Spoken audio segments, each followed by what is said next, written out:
And oops. Yes, I hope so. But try the link. I've been known to do things improperly. So yeah, so it's this one here. And we talked about it a little bit, but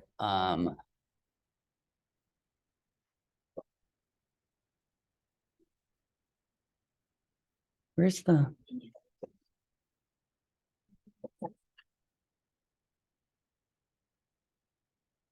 okay.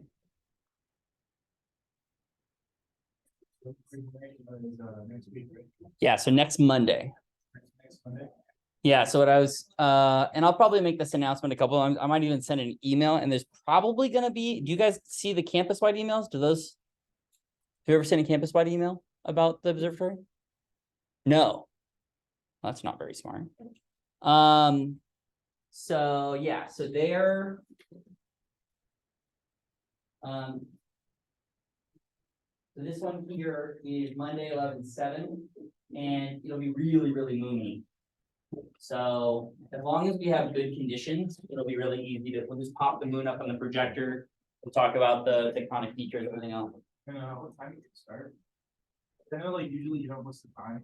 It's kind of like unsure of when to actually go and stuff like that. Yeah, I mean, so we try to go from like when it gets really dark to, really dark, when it gets dark, because we can't see anything, we can't point the telescopes and we can see stars. So I think that I've put into the announcement 7:30 p.m.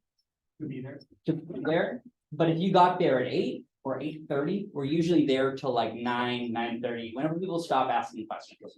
Okay. Right. Because I know, like, there's a few on Thursday, and I have a class that starts at 7 and ends like at 8 here. Yeah. So if you're already here at 8, the two things that I always say before you ever drive up to the observatory, just to look up, and if it's cloudy or if it's raining, then it's a no-go immediately. So, like, if I were to go, then you guys wouldn't be there. You guys would be gone probably. What do you mean? So, like, If you went at 8? If I showed up at 8 and it was cloudy, there would be no one there. So you guys would have like. You can also look. So when we are up there, we'll put so there's like lights in the observatory. Those are the normal ones, but you'll see like some orange ones that like light the path. If those aren't on, there's a very good chance we're not there. Okay. Yeah. Just to confirm, 7:30 on Monday, right? 7:30 on Monday, yeah. And we have 4 more. So we have this one on a Monday, we have this one on a Thursday, we have this one on a Monday, and we have this one on a Thursday. Yeah. And if you can't make either of those, let me know. Because I tried to make it so that it would work with people's schedules. And if you're just adamantly opposed to the observatory, if you're like, I hate observatory, just send me an email and we'll just drop that from your grade, even though it's like free 10% of your grade. Right? Has anyone not been to the observatory yet? Oh, then, yeah. Okay. Are you vehemently opposed to the observatory? Okay. Yeah? A little bit? No, like social anxiety. Okay. It's outside. Ask them if it was okay. It was cold. I can't do anything about that. The top of a hill, it's dark. Cold and cloudy. Okay. Questions about what we're going to be doing? Yeah.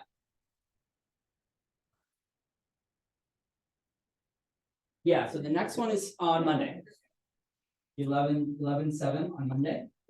And then the week after that, it'll be on a Thursday. I could write that here. That would be smart. And I'll put the time. All of that would be smart. Okay. Questions? You're in observatory? Yeah. Okay. We have a guest today. So today we're going to be talking about the comets and collisions. I'll hope that we get into collisions, but we might not.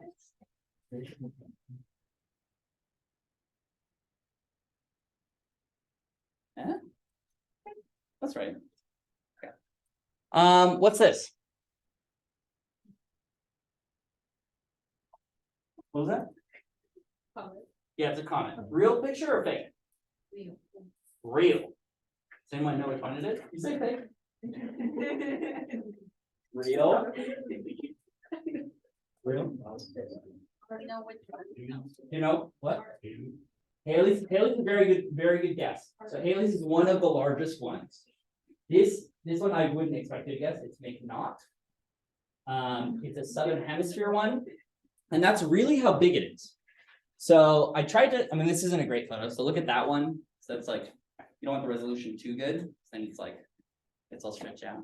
But if you think about what this looks like, if you're looking out at the sky, you like see the moon, you can usually put your thumb over the moon, if you extend your arm at full length.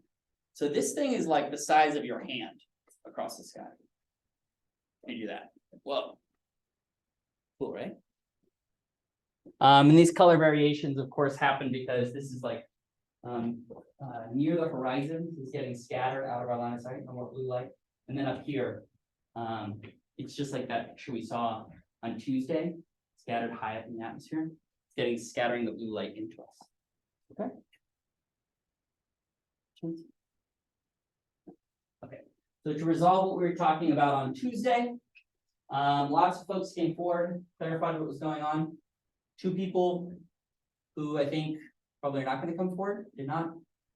And if you're one of those people, let me know. Rather not go through an investigation. It's just annoying paperwork. These folks here, I had a lot of really good conversations. On Tuesday, we're going to talk about the changes that I think would benefit this class in the future. It's a learning experience for both of us. Anyone want me to go over this again? Okay. So that'll just be in here. What's this? What? Yes. There. Good. Anything else?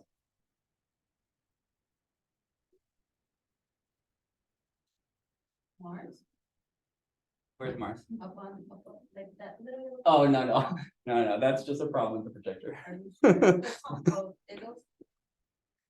Oh, wait, it's it might be on my screen, like on the top right-hand corner. That's not real. That's not what I'm trying to draw your attention to, sorry. What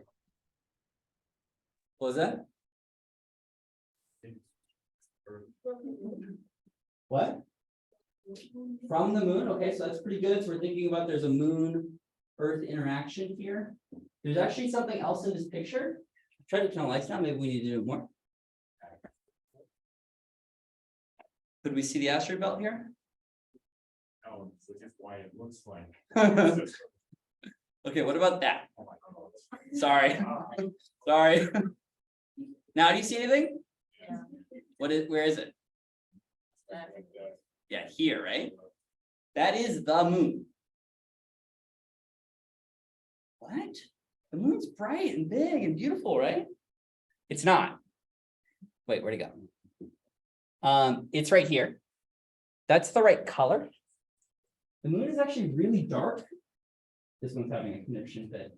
So if you look at how bright the Earth is, that's really not surprising because the Earth, remember, had clouds and has ice caps and all this stuff. Whereas the moon, oh God, I can't even see. Okay, there it is. The moon is actually really dark. Okay, you just don't see it that way because when it's night, there's no other sources of light. So it's the sun reflecting off of this pretty dark thing on itself. But when you compare the darknesses between the two, this thing is way, way, way brighter. This is the right scale and the right distance. So this is taken just a couple weeks ago by a spacecraft called Lucy, flying by us and was like, what's up? So that's the right distance. They're real far from each other. Cool, right? No one cares. Okay. So here's some comets that we visited. Lucy's gonna go visit an asteroid. Boring, we don't care about those. We're here for comets, and that was Haley that we talked about. Haley's big, 16 by 8 by 8. The one that we'll talk the most about today is here, 67P. See if I can do this. Churyumov, Gerasimenko. I can't. These are 2 scientists here on the right-hand side. That's this one. He's Ukrainian. That's this one. Tajikistan. That's my teeth here. I promise I can speak normally. So they have a couple minor planets named after them too. Pretty cool at finding stuff in the sky. And there's Rosetta. So Rosetta is the spacecraft that flew over to go see it. And let's just start again by thinking about what we see here. Kind of features you see.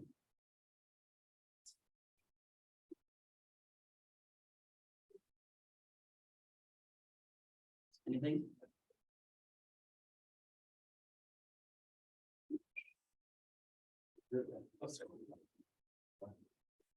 What's that? Yeah, there's rays coming off of it. Streaking off of it, right? Good. Anything else?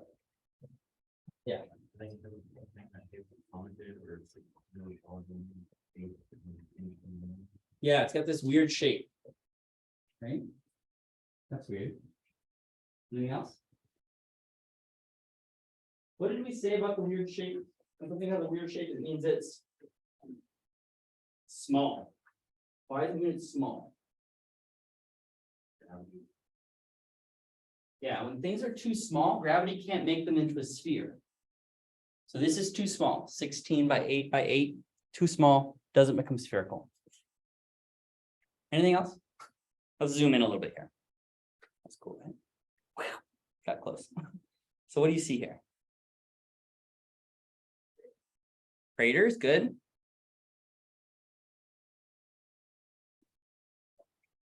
Spots. Rough, yeah, rough spots and smooth spots. Yeah. Good, yeah, anything else?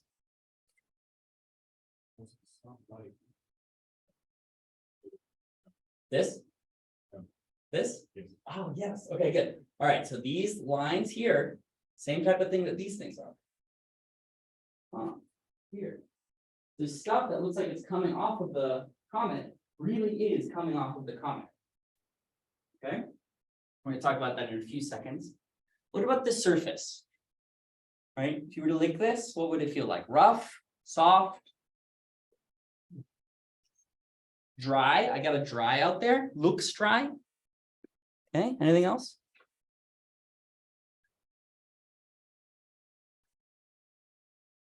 I don't know if I didn't know how it's. Sorry, I'm not a chemist. Like a metal? I don't like Play-Doh. Oh, Play-Doh. I thought you said palladium. It's like, I don't know how you know what palladium looks like so often. Yeah, it looks like Play-Doh. I can see that. It's like sticky, right? Kind of sticky. And even the impact craters, they don't quite look like normal rock impact craters. They're kind of soft and degraded. Yeah, because it is in fact kind of sticky. And that might explain why it looks all lumpy. Right? Imagine if two things were hanging out, they decided they want to be best friends and they're actually made of Play-Doh and they stuck together. It could look like that, right? We'll talk about that in a little bit. Okay. All right, let's get our brains working. No, I hate it. Okay. So on the top, we have a line that says impactor size, how big the impactor is, and then how frequently it happens. So over here, this is the stuff that we're worried about at Earth. So like this is dinosaur killing, 100 kilometers. Okay. On the left-hand side, 1 meter, it's like happening every day. You just don't see it. Earth big, meter small, right? Meter is like that. I don't know. Yeah, I think that's right. Okay. Hits the top of the atmosphere. Happens all the time. Okay. Stuff that's in the middle, 100 meters, happens maybe 1,000,000 years.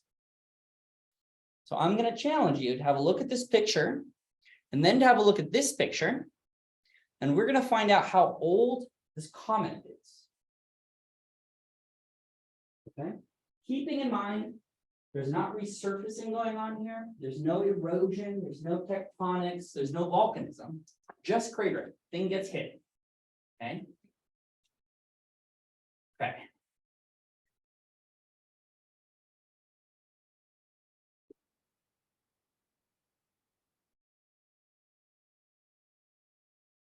You calculated? Go ahead and like show me the test.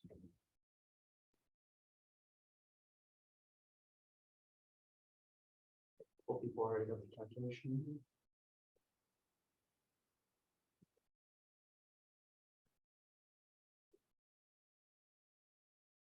People need more time. They just give them up. And that's a little tricky. I get it. We'll work through it. Let's vote on 3, 2, 1.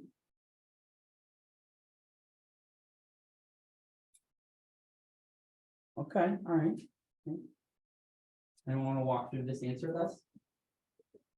I didn't trick anyone with this one. Or this one. I guess no one did E.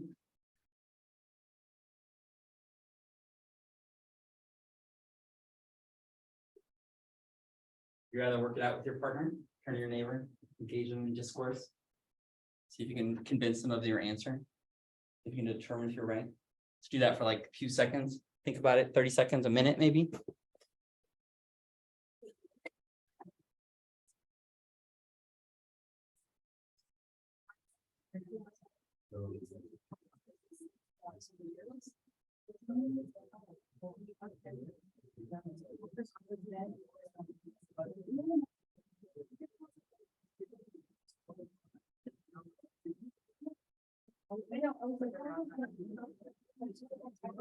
Oh, yeah.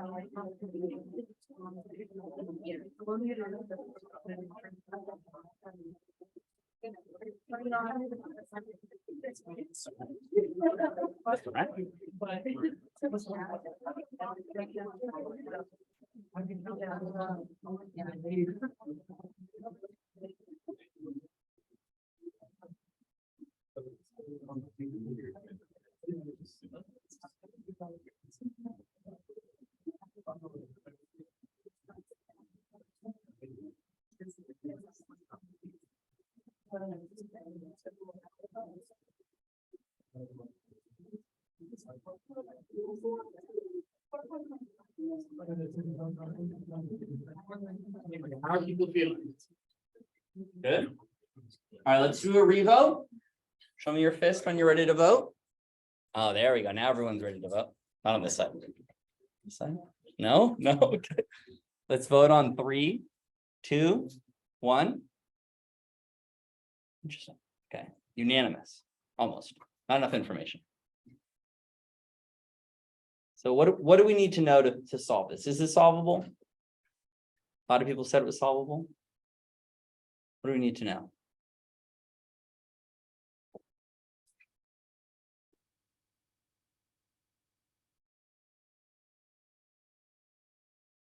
A lot of people picked 2. How would you do that? Yeah. I just look between 1 kilometers and 10 kilometers. Okay. So you use this, Given the information, right? and it's kind of like in the middle, but not really, and then I just go up and try to fly a ball. It's between 1 million years and 100 million years, but it's close to 1 million years, so it makes sense for 4.5. Okay, yeah, I mean, I think that's a pretty good way of going through this process. It does say here craters about 10 times larger. We're gonna get around that because you did such a nice large range here. I mean, that is a factor 10 already, right? So I would say, okay, this is 4 kilometers, so that's about 1 kilometer. And that's exactly where you get, right? The impactor size is about 10 times larger, that gets you to 10, right? So it's closer over here, 100 million years than it is to 4 billion years. So I 100% agree with this logic. Okay. Did I lose people there? Okay, like his explanation? Mine okay? Okay, all right. So this thing is only 4.5 million years old. That make any sense?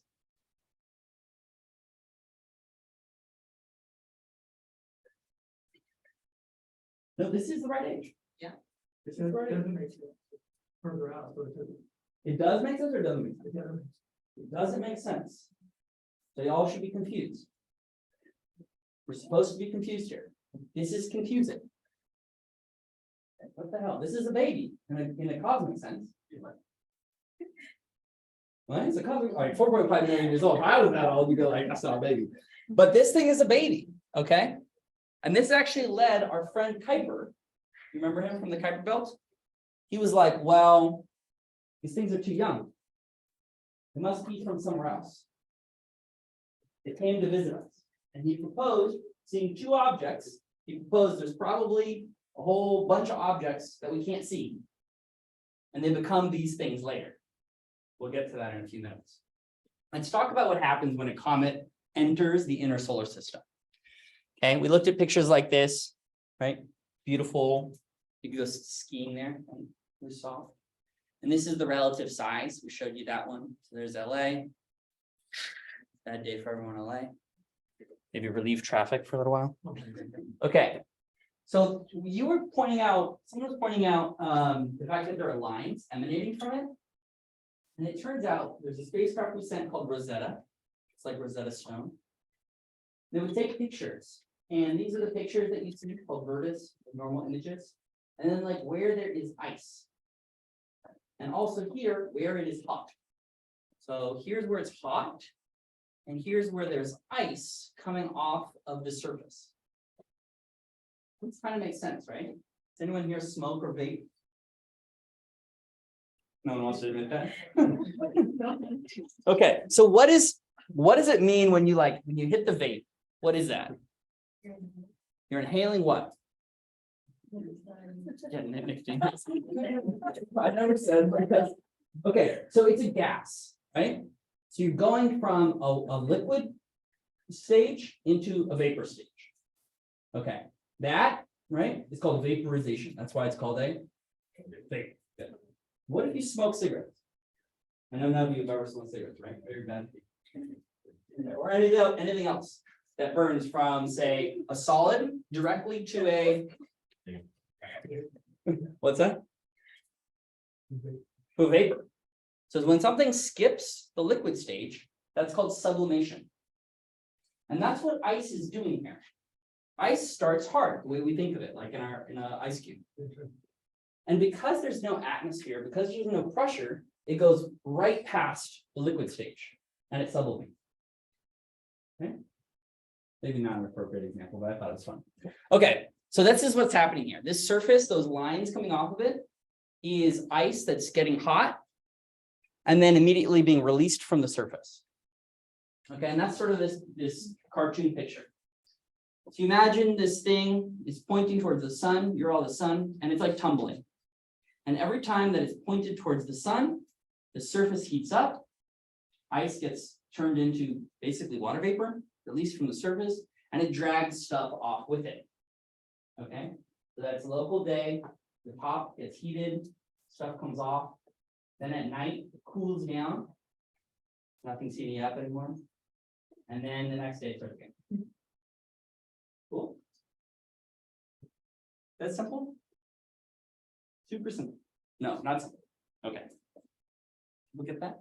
Question about that? Okay. Is that what's causing all that stuff we were looking at before? Exactly right. Exactly right. Okay. And so we wanted to go look at it closely. Not we, I didn't design it. So this is ESA. ESA's really bad at landing on stuff. And I'm allowed to say that because I have friends who are ESA. So landing on stuff is hard, by the way, super hard. It's much easier to just hit the thing. Landing takes like a little bit of finesse.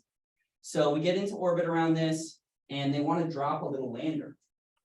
And they're like, okay, we're going to land right here and we're going to do all sorts of fun stuff. We're going to like look around, we're going to collect samples and figure out like what the surface is made of and the ice is and all that. We're going to watch it like blow off ice. You kind of already know where I'm going with this. So they want to land in this really cool area right here. And we're going to zoom in on that in a little bit. This is what it looks like near the surface. All right, cool. Now some of this stuff is, see these straight lines going across? That's a problem with the camera, but the rest of this is real. And what you're seeing here is like a cliff face and like stuff that looks snowy. Right? That's really snow. And then there's like these flakes. That's that stuff coming off that we just talked about. As water vapor gets heated, it decides, I don't want to be here anymore, starts flying away, and it drags with it some pieces of dust. And that dust is really good at scattering light. So it looks like snow. What are the rock things on the bottom? Very good question. What are the rock things? They're rocks. It's not, so it's, okay, I mean, that's right. It's just, no, but I think that's a little surprising, right? Because you think of a comet, you tend to think of it as super icy, but they're kind of rocky. And they're not always super bright, right? So there's some like structures in here. Like you could see this, if you're a climber, you could like find yourself going up that, right? Like, it'd be super easy because the gravity's like nothing. Okay. All right, so let's talk about what happened to Philae. Philae was like, I'm going to touch down. And so this is it headed down. It's 5:14, 19 time in the top left-hand corner. It's descending, it's descending, it's descending. They take these pictures as it goes down. And it had this really cool thing. It was gonna use a hook. Like gonna go into the surface, like hold on to the surface. Because gravity is not really big. And it didn't. So this is where it's supposed to go, and it bounced. And it went over to the right. So like flew away. And this is where it was supposed to land, and that's where it landed. And just so impossibly happened to land right here. See how it's like a cliff edge? It's like in the shadow of the cliff edge. Yeah, solar panels. So screwed up. So we like couldn't find it at first, and finally they could find it, but it was on low batteries. It sent back a little bit of information, but it was really sad. Poor little thing. But look at how far it bounced. Isn't that crazy? Boing, boing, boing. And go with that. And these are the images it sent back. And just like Todd said, this is sort of the interesting thing. When you think about the surface of a comet, you don't really think of it as being rocky, but it is quite rocky. This is the images it took of the ground right next to it, this cliff edge. And it's quite like minerally. Okay. Fun close-up of a comet. Questions about this before we go into the rest of the parts? Okay, so we've talked now about the nucleus of the comet. That's the interior part. So what happens to all of the stuff that comes off of the surface? What happens to the dust? What happens to the water ice? Okay. So here's your pieces. So nucleus is the word I just said. That's the chunk, this piece that we just looked at. And it's sort of a weird picture. So usually when you're driving, let's say you're on a motorcycle, you have long hair. I don't have long hair. So your long hair is behind you, right? It goes in the opposite of the direction of motion. It's actually not what happens to comets. The direction of motion is confusingly off here to the right. And the comet tail is only facing away from the sun.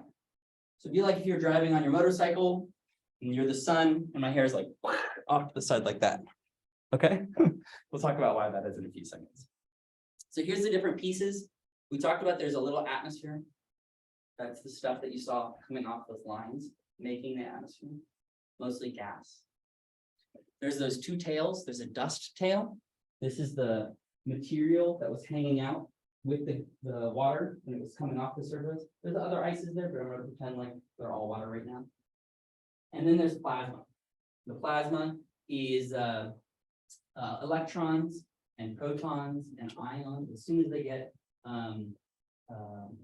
as soon as they're not neutral, they're gone. Okay, they're neutral, they're kind of hanging out, having a good time. And then once they're not neutral, they get swept away. Okay. Ignore that. Ignore that. We'll talk about that later. So here's the picture that I was talking about. Here's the orbit of the comet. Let's imagine it starts in this direction and it's going that way. Doesn't really matter for purposes here. Here's how the two tails look. This blue one will always be the plasma tail. And this one will be the, did I do it right? Yeah. Backwards. Ion tail, dust tail. So this is moving from this way to this direction. And the tails are going to get bigger as the comet gets closer to the sun. How would that be? How do the tails get bigger? Yeah. More particles hitting the tail, or the other way around? The other way around. Right. So the idea is that these things, when they start really far away, they're not getting a lot of light. They get closer, they get warmer. The surfaces get warmer, they release more gas, they release more dust. Right? And then the tails get long. That's right. Okay.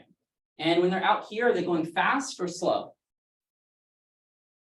Compared to here. Yeah, so they're slow out here and they speed up. Right? An analogy that I like to use here is sort of like if a ball is rolling downhill. So when they're far away from the bottom of the hill, consider this the bottom of the hill, right? They'll be moving slowly and then they pick up speed and they speed right back up. Right? So this is the point where they're moving the fastest and they're closest to the sun. That process make sense? Does that depend on the mass of the comet? No. Remember that orbital speeds do not depend on your personal speed. You may or may not have seen that in the lecture tutorial. Okay. All right. Oops. So, oh gosh, go back. What happens to a comet? All of this stuff gets taken off of its surface and it starts to shrink. Okay. So they lose about 1.1% every time they pass by the sun, which means they can only orbit a few hundred times.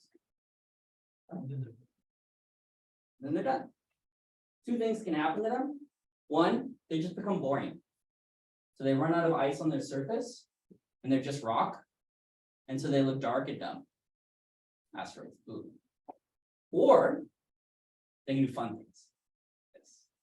So this is a comet, this is not in our atmosphere or anything like that. This is literally in space. It's going along, it's having a good time, and it's starting to break apart. As it breaks apart, you can see inside of it now where there's more free ice, and that starts to get heated up and starts to expand and breaks up more like that. So it just starts to disintegrate. That was my first research project.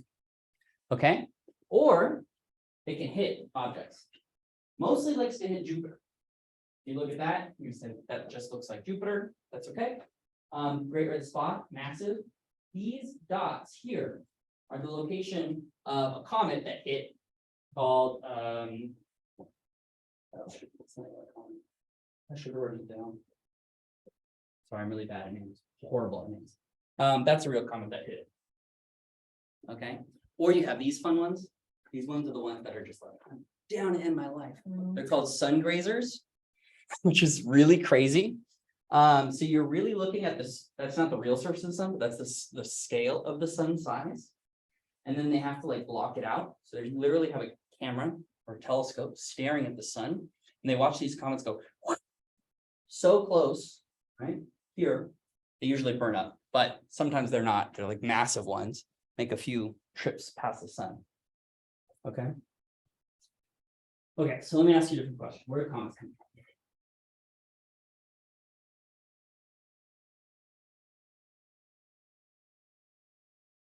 Space? Yeah, that's correct. They do come from space. Okay, we don't make comets. They come from two places. And both of these stories are really funny. They're named after two different people. Kuiper, we met before when we were talking about Pluto, and this dude named Oort, Dutch, full name. He saw something really unusual. And this is what I love. You could just get as famous as you wanted as long as it was like 200 years ago. So he saw a couple comets. They're coming, so everything orbits in a plane like this. They're all going around the sun. And he saw comets that were going this, or like this, coming up from below, coming up from above. And he said, I saw two. If I've seen two, that must mean there are millions of them. Billions. And he was correct. So it's called the Oort cloud. It's really big. It's really big. Okay, all of the Kuiper belt and everything else is this little dot right in here. All of this stuff, this cloud of stuff that's all around the sun, it's moving along with us. Okay, we're all hanging out together. And most of that stuff is moving really slowly. So I move farther away from the sun, I'm not moving very fast, right? So we are currently moving at like 30 kilometers per second on Earth. Stuff that goes out towards Mars goes down to like 18 kilometers per second. You move all the way out to Pluto, it's like 7 or 8 kilometers per second. This stuff is moving really slow, a few hundred meters per second. Okay? And because of that, if they ever decide to come in, it takes them a long time. So objects that live out here, if they ever want to come say hi, it'll take them like hundreds of millions of years. Okay, some stuff never comes to visit us. Does that make sense? But this stuff in here, the stuff that we're about to zoom in on, that's the Kuiper belt. These are the more regular ones. These are the ones that are visiting over and over and over, maybe 100 times before they're finally either destroyed or they run out of material in your system. Okay. So here's your Kuiper belt. We're going to zoom in on this part. So here's Kuiper belt. It's flat and wide, just like the asteroid belt is, but now it's icy. Okay. So it starts at about 30 and goes out to about 50 times the distance from us to the moon, us to the sun. So out here, things are moving really slowly. We're going to come back to why that's important in a few seconds. And this is the path of all the spacecraft we've sent out in the relative positions. New Horizons is like here now. It's hard to get out. Things have to move really fast. And so you can see also that the Kuiper belt's relatively flat. There's a little bit of like thickness to it, but it's not the Oort cloud. Oort cloud's like a ball. It's a cloud around us, right? Okay. There's the velocities that I talked about. Mercury is whipping, doing like 47 kilometers per second. Oh, I was wrong. I said 30, right? What did I say? Mars, 20 something. Ceres. So here's your asteroid belt. Asteroid belt is doing like 18, 19 kilometers per second. That's pretty fast. Kuiper belt's moving 5, 10. So if you think about the stuff in here, when it hits each other, it's moving a lot faster. So the way we want to think about this is imagine that the solar system is a highway. And all of the cars on the highway are going around in a big circle. Stuff in the middle, or like a racetrack, that's a better analogy. Big racetrack. Stuff in the middle is going fast. Stuff on the outside is going slow. When cars bump into each other, going fast, good or bad? Bad. Bad for the car, bad for the driver. Thank God these are self-driving. Okay. Out here, when they bump into each other, what happens?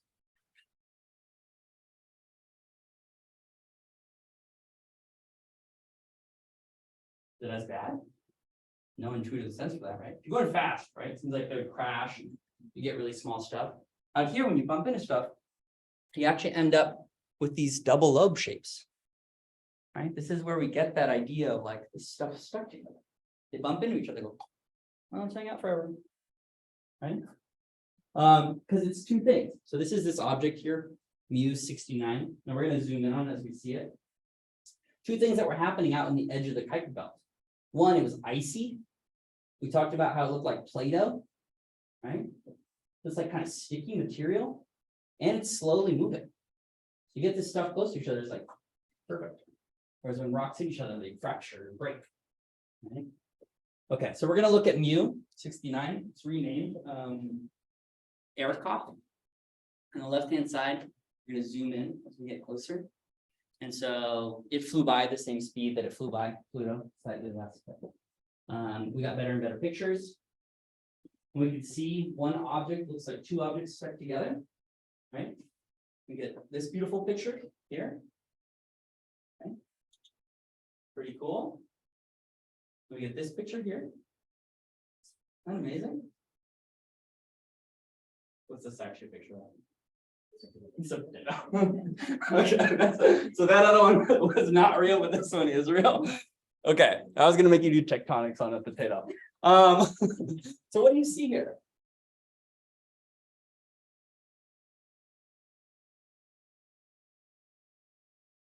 Yeah. Sorry.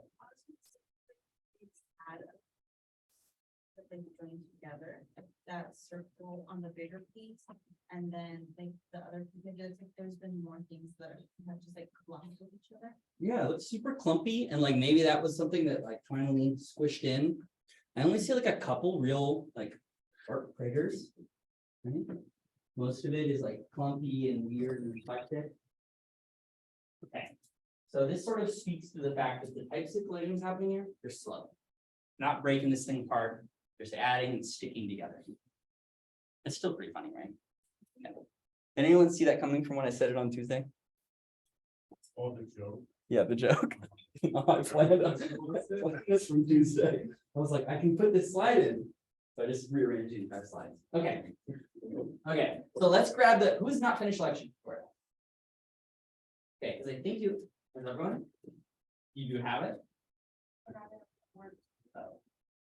Okay, let's take a few seconds to finish it if you haven't finished it. Because that's going to lead us into this next section. Yeah. Do you have someone you're working with already on that one? You have it on your laptop? If you can grab it on your laptop, that'll work too. Anyone done and they're like really bored right now? You guys done? Really bored right now? Oh, yeah.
You have one of you? Thank you. It's like, just write it down.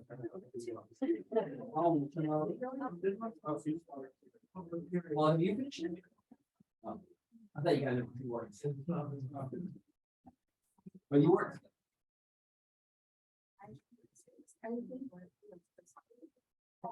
That was, did you just get back?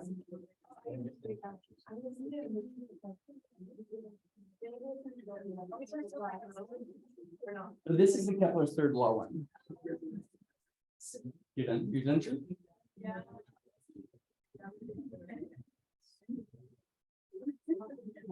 So that one.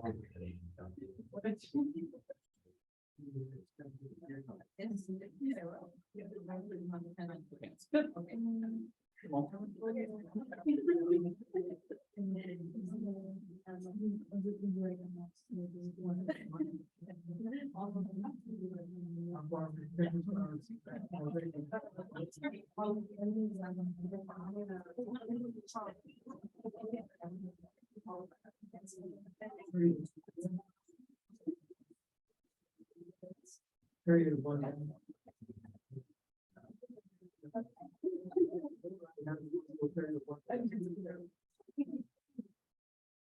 How far from the difference?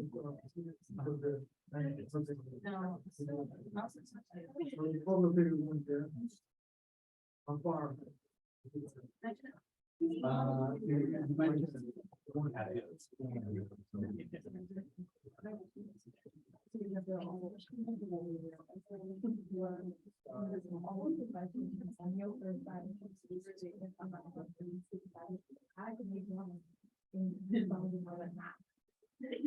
Oh, I see. Okay, yeah, so we're assuming that they'll get it anyway.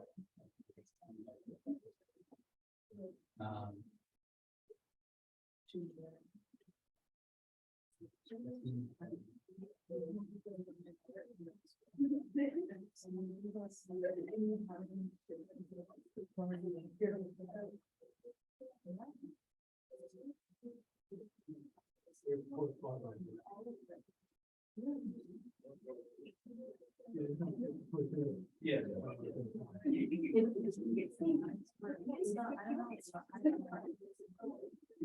How long is How long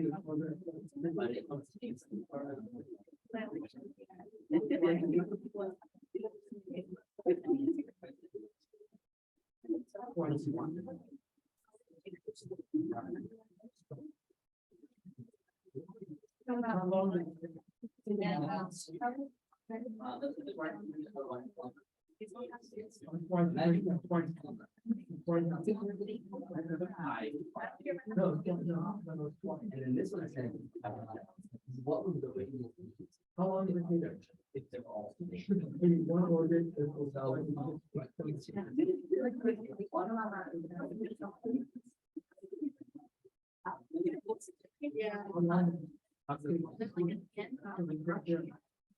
Yeah.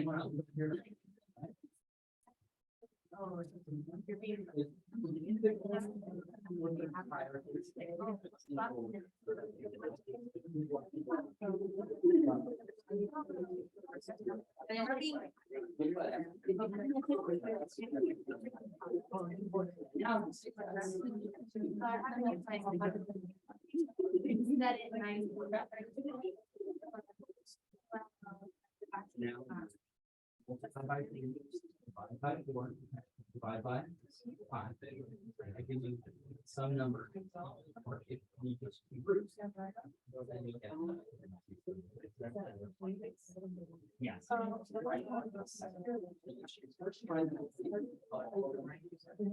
And then you find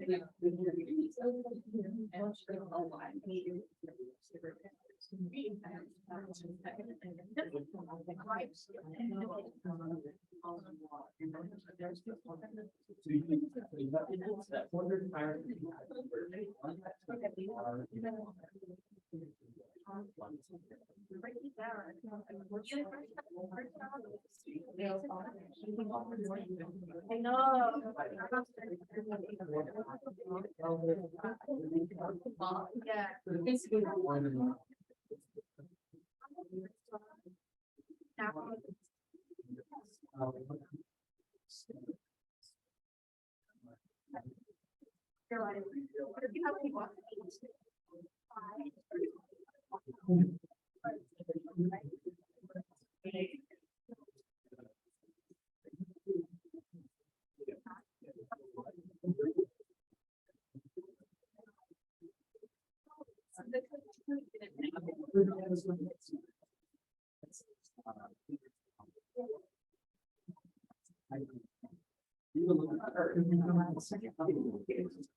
Now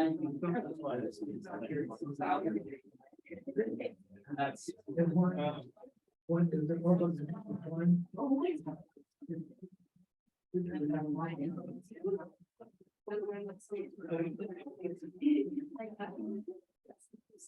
I think I answered this.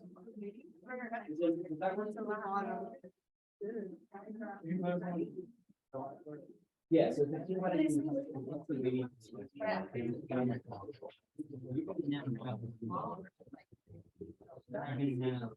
Some side. So you can do it in the one. Right, and do the same. But then- Instead of saying. I'm gonna- And just have it integrated to the two ones. That's better all these years.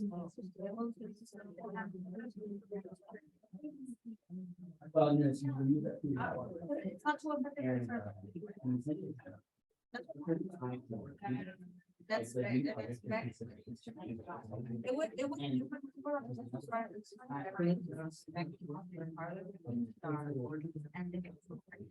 And so fundamentally,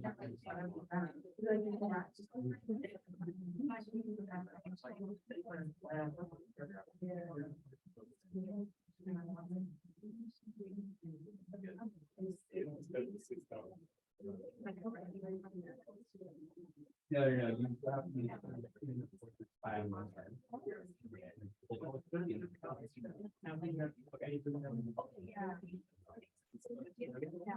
No, I forgot. Oh, right. This stuff is Saturday or- No, it's. No, it's another. That's my God.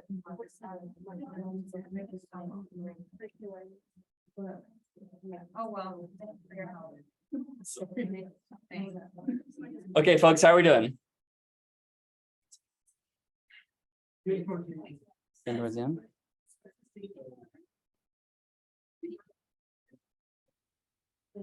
Yeah. Yeah.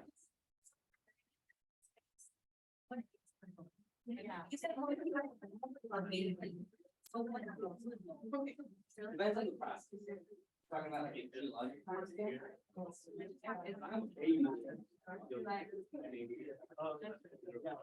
I'm not even. But if we're talking about like, talking about like, the time scale of a dog, right? And I'm July. Oh, okay. Okay, yeah.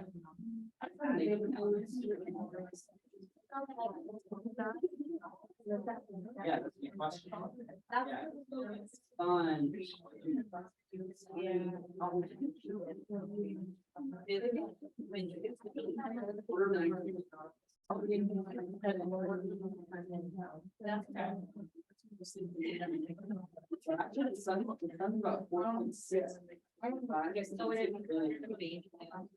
Well, with the whole universe is 14.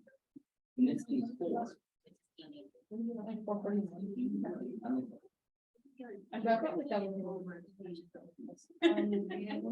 Yeah. If you found anything that was 14 billion years old, I would give you all of this. Love you, Warren.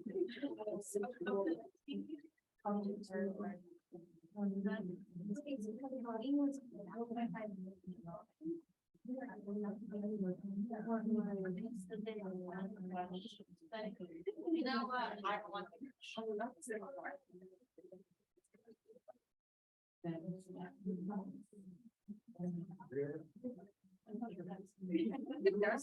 for the train.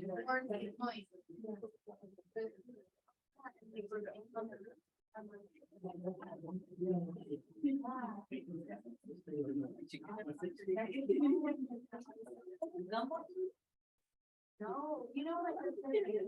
You don't even like here.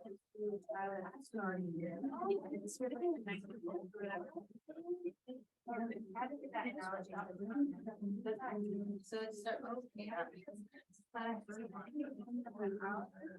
We get starting. Yeah, I'm tired. Okay, so let's get started. If you haven't finished them, you can turn them in a little bit later. We get to do my favorite part because it's my research. And it's one of my favorite things, which is impact crater. Yeah. I'll show you. I'll show you. Why is there a meteor shower around same time of year every year on August 12th? Is it because comets only enter the solar system on certain dates? Comets have a 1-year orbital period. Comet, you saying no? No. Earth passes through the orbit path of the comet the same time each year, or none of the above?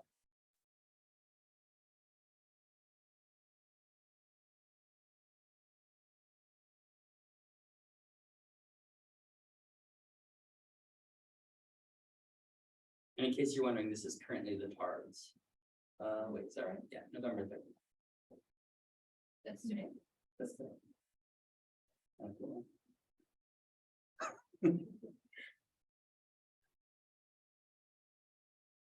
Okay, so let's put your fists up when you're ready to vote.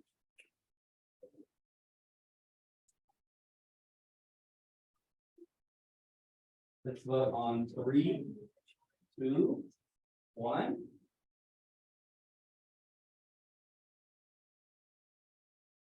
Okay, all right, got some disagreement here. Who likes this one? No one willing to defend it. What about this one?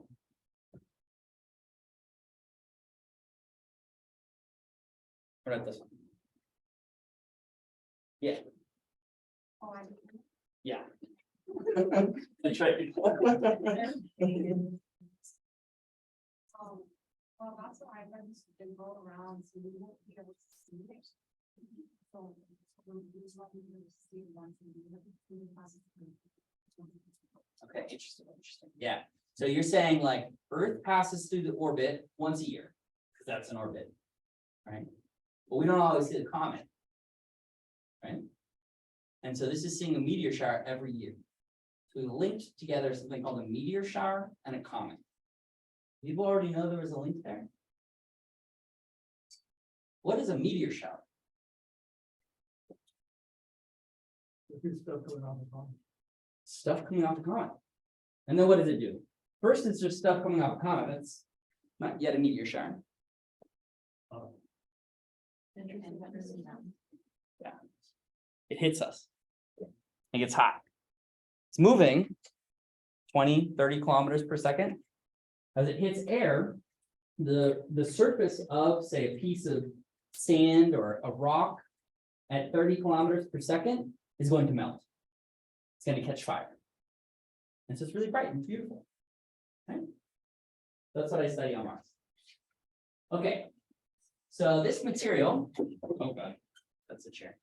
So this is an example of a meteor shower, and this is in the southern hemisphere near Uluru.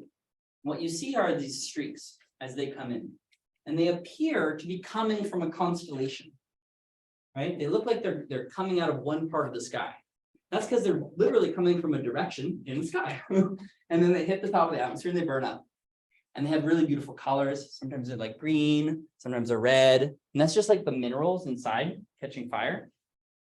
Pretty cool. The size usually surprises people. When I tell people at the observatory, like, let's say we see a shooting star. Think, how big was that? How big do you think a shooting star is? Medium.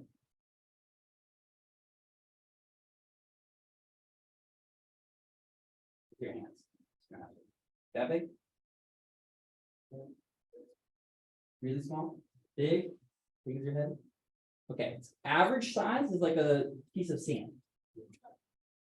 The big ones are pea size. I know I keep going back to peas and potatoes, and you see a theme. I'm hungry. Okay? The big one. So I saw someone do this with their hands. If you saw a basketball size one, that's one that you're gonna like. It's gonna light up the whole sky. People are gonna have videos about it, right? Get bigger than that, you're gonna start breaking windows. You're gonna make people down below real upset. Okay, we'll see this in a little while. So when we say, I'll use these interchangeably. I like the word meteor. Meteor is when it burns up in the atmosphere. If it makes it to the surface, it gets a different name called meteorite. Okay, and then this word here is just like what most people refer to it as, which is a shooting star. Okay, so how does this happen? So here's how it happens. Yeah, this little dot here represents the sun, yellow for sun. And the tail, we said, moves away from the sun. So if this is the nucleus, this is a diagram of where the comet's interior is. Gets hot, releases gas and dust.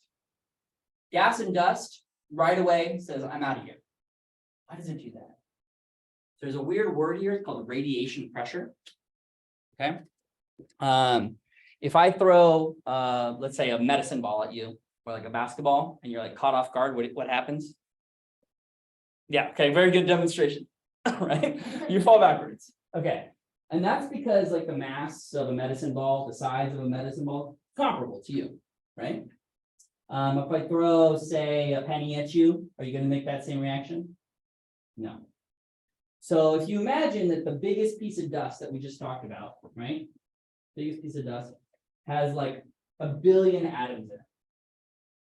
Okay. When we think about, say, an individual piece of water, it's just 3 atoms, then light matters a lot more. Light can interact directly with that piece of water. Whereas us, we don't feel any sort of pressure from that. But the same way that you can think about me throwing a medicine ball at a human being, think about light as being thrown against, say, a piece of water. And then it moves backwards. So the reason that there's a tail on a comet at all, it's being bombarded. Just think of just like light as like tennis balls. Okay. The thing that's getting hit is water. Is that a bad analogy? I don't know. I'd work that up in the car. That's when I do a lot of my thinking. And then that stuff moves away. And that's the small stuff. Okay. The large stuff, not as impacted. So the bigger you are, the less the medicine ball matters. So if I throw it at one person in this classroom versus if I throw it at a different person in this classroom, they're going to get impacted differently. Right. So big person absorbs the impact more readily, small person fly away. Okay. Does that work? Questions about this? No questions. Perfect. Okay, so here's your meteor showers again. And you can see on the right-hand side, we have our associated comets. So there is Halley's Comet, and it creates the Orinids. Halley's Comet is big, and the Orinids are beautiful. Lots and lots of material hitting the top of our atmosphere really quickly. So you go out there on a really like dark night, and you'll just see. Really cool. Some of these other ones are small. NK, it's actually not a very good shower, so don't like to kill yourself if you're going to see. If you're gonna go out to a place where it's dark already, great. Like look in the direction of Taurus. You know how to find that? It's okay too. And then the next one we'll have is November 17th. I think we actually have a observatory open house. So hopefully we'll get lucky. We'll look up and people will be looking in the right direction. We'll see something just burn across the sky. Be cool. We'll figure out how to do that then. Questions about this? As long as we get to talk about my research. It's all done. Okay. Okay. So we talked about this a little bit at the beginning. I'm going to try and connect some of these pieces now. You see a region on a planet that's not as heavily cratered as other regions. You conclude that A, there is little volcanic activity to create craters. B, the surface in the region is older than the surface in the more heavily cratered regions. C, the planet formed after the, oh my God, what is that? That's supposed to be era of bombardment and missed out on getting hit. The surface in the region is younger than the surface in more heavily cratered regions, or the planet is rotating very slowly and only one side was hit by impact. Let's think about this for a second. Put on our caps from week 4 or 5, right?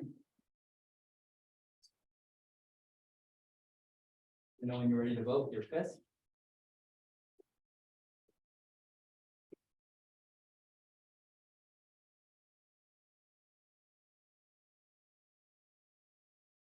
Let's vote on 3, 2, 1.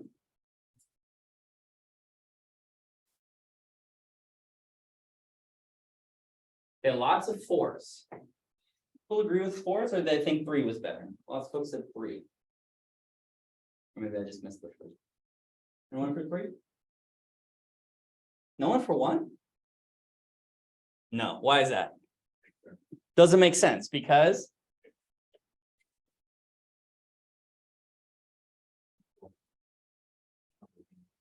yeah, volcanoes actually cover in craters, and volcanoes don't make craters.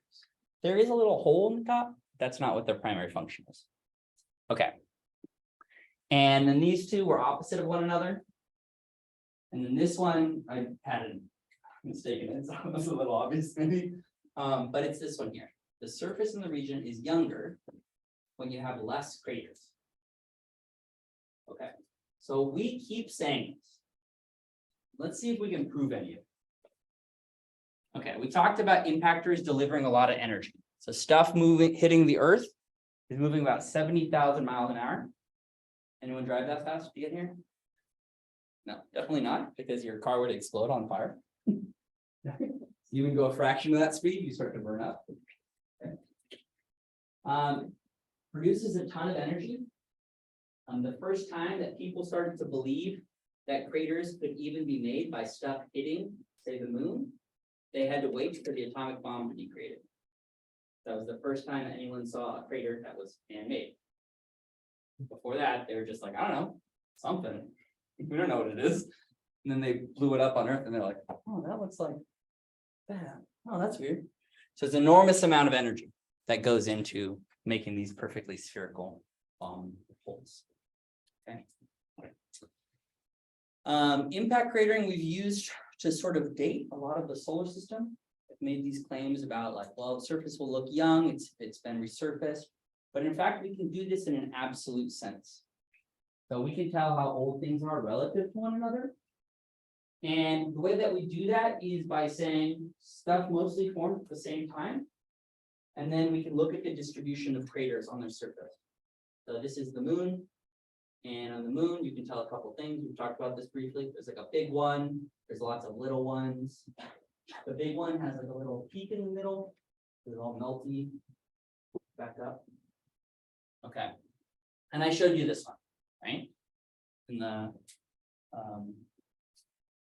clicker question a few seconds ago.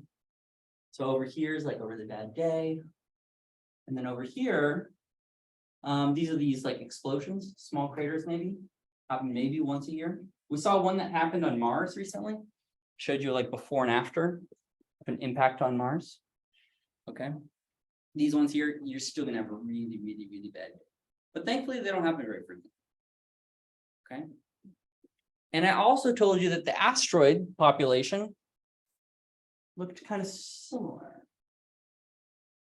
All right, so up here you have one big thing and a lot of small stuff. Let's look between this for 1 second. So over here, I've got one big thing and a lot of small stuff.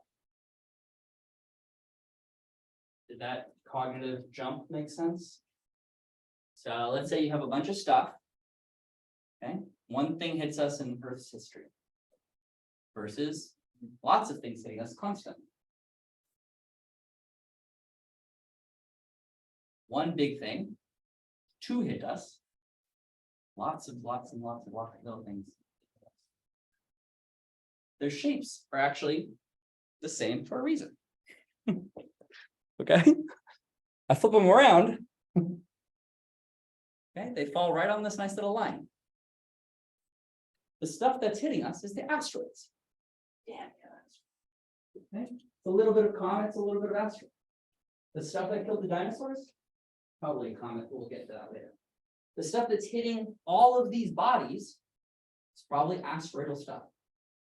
The stuff that's hitting the other asteroids, probably asteroids. Stuff that's hitting comets, KBOs, probably smaller stuff. Okay. Okay, so we're going to talk about collisions. And it's this idea that like, you just built the solar system, you put together some small planets, or maybe they're not quite planets yet, they're really young, and you haven't gotten rid of all the stuff that you used to make it. So it's like when you're, it's during the pandemic and you wanted to like build a table. And so you like bought the wood, and then you bought the sander, and you bought the saw, and you go and you build it, and then you look at your garage and there's just sawdust everywhere and like pieces that you used to build that you didn't actually need. You have all of this junk left over, right? That's the early solar system. So you built your table, beautiful earth, so nice, and wood and crap left over. And that's in orbit with you, moving fast. And so eventually it hits you. Okay.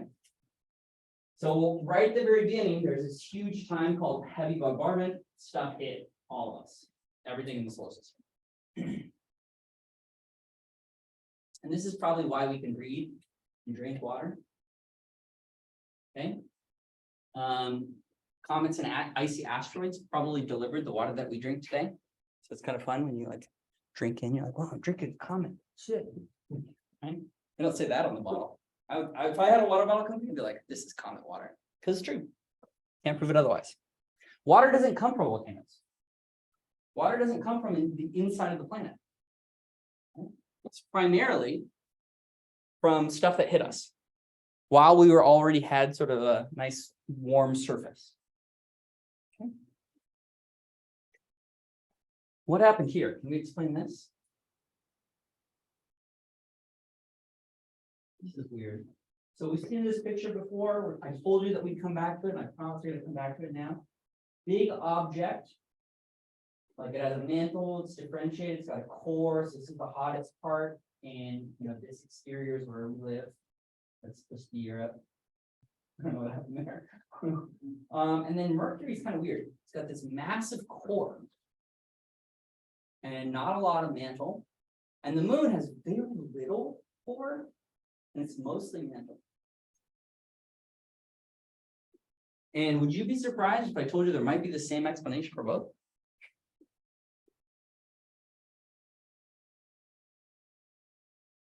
They didn't happen at the same time, happened at potentially different times. But they probably both were formed in the same way. They were both formed, this object here and this object here were formed through collision. Okay, so what do I mean by that? I'm going to tell you about where the moon comes from. The moon was basically us. And something hit us. And then stuff flew off of us and became the moon. Kind of weird? How do we tell that? Okay. So this is something that we call Theia. Doesn't have its own name. It's just like pre-moon thing. And then we're spinning, we're having a really good time. We have to already have formed like an outer crust, like life is good, surfaces cool down, we're differentiated, things are good. I mean, there's volcanoes and like atmosphere and stuff. But then boom, we smush. And what happens here, it gets really hot. Whole planet, everything's done. Okay, whole surface becomes magma, and you smash off everything on the surface. Okay. And interestingly enough, when you do that, you get this really important difference between the two bodies. So this body is big enough to like hold on to its atmosphere, to hold on to any water. And this thing gets so hot, all of that water and that oxygen is like, I'm out. Pieces out. Okay. And then you get a moon. And you'll notice a slight change here. Okay, this was originally rotating up and down, kind of like how Jupiter rotates this. Jupiter is not rotating like that, it's rotating almost up and down. And then it hits from the side and it tilts us. Maybe that's why we're tilted. Kind of cool, right? And you say, well, that's a really fun story, prove it. So people tried to. They went to the moon to get rocks to prove it. And that's the chemical part that I won't bore you with. They were able to prove that with moon rocks, if you believe we went there. It's not a myth. Okay, so this one hopefully will work. This is a simulation, and these are temperatures here on the right hand side. This is like them living their best life, and proto-Earth chilling. We're gonna smash into it. This type of simulation was able to show how you could reform the moon from this material that flows off. And you're like, wow, that must have been made in the 90s, because it was. So they did some more simulations, and I'm going to show you those in a few seconds. This explains a lot of things about the moon. Explains why we rotate in the same direction that the moon does. So we move like this. Right? It explains why it's mostly mantle. So it hit us from the side, didn't hit us straight on. If it hits us straight on, we sink together, we merge, we become just bigger. No evidence that we're ever there. If you get hit from the side, you just take off just the top, right? It's like someone taking off your mirror in your car. Smash on you, take off the mirror, right? Okay, now it's made of mirror and you don't have mirror, okay? And it has little to no vaporized ingredients. So very little water. You look in the crust of the moon, it's very similar to the Earth. It's made of Earth, but it lacks these important oxygen water features. Okay. Okay, and then they did a better job. That doesn't look better yet, but.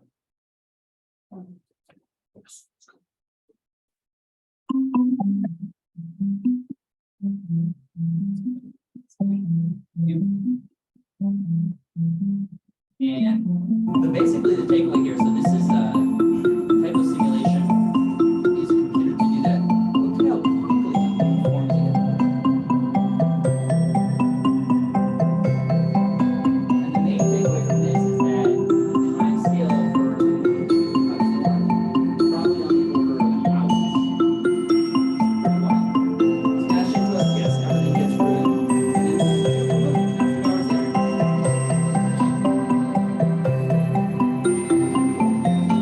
It's not an artist conception, this is they're doing the gravity,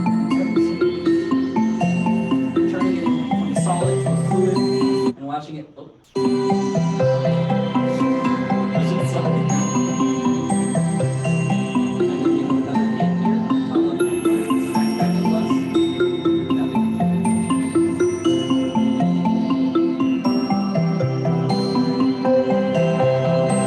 Now if you look up,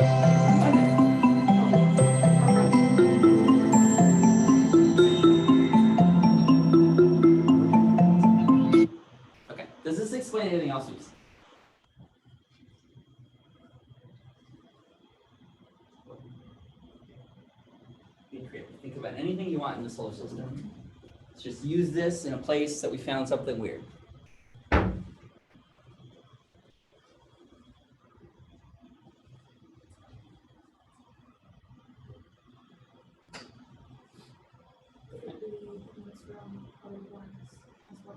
Okay, moons from other planets. Which ones do you think about?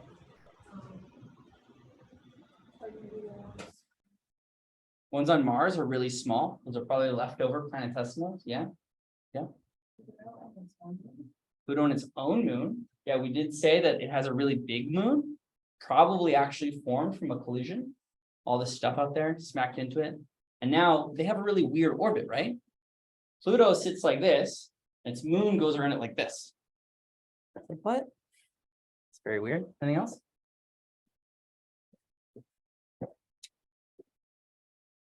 Yeah. I have a question. Jupiter is mostly gas, and how did it move forward? Very good question. Very good question. We're going to get to that when we talk about the formation of the solar system. But the right way to think about it is, okay, all of the planets are forming in a disk. And then Jupiter is going around the sun. It's grabbing all this stuff around it. And it starts this process, this cheeky little process, where it starts to do what the sun was doing. And it makes a little disk around it. And just like the planets are forming around the sun, little planets start to form around Jupiter. And that's where you get Io, Europa, Ganymede, Callisto. Yeah, good question. Any other questions? Okay, hold on. I'm going to show you a few. What about this one? Remember this one? Uranus is like pointed towards us. What? Maybe you got hit.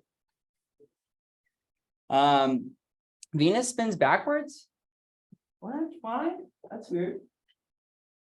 We talked about Pluto and Charon, so that's okay. I didn't have a picture for it, obviously. And also Mercury's large core. So Mercury is really close to the sun. It probably started as a very massive terrestrial planet and then got smashed. The mantle got removed. But if you're that close to the sun, that moon is not hanging out with you. I'd much rather live with the sun. And so, sucked it away. Okay. So we are going to talk about all of the formation concepts that you talked about. We're going to go into that in more detail on Tuesday. And we're going to try and piece this entire semester into something that we can like understand where we all came from. Cool? Okay. All right, see you Tuesday.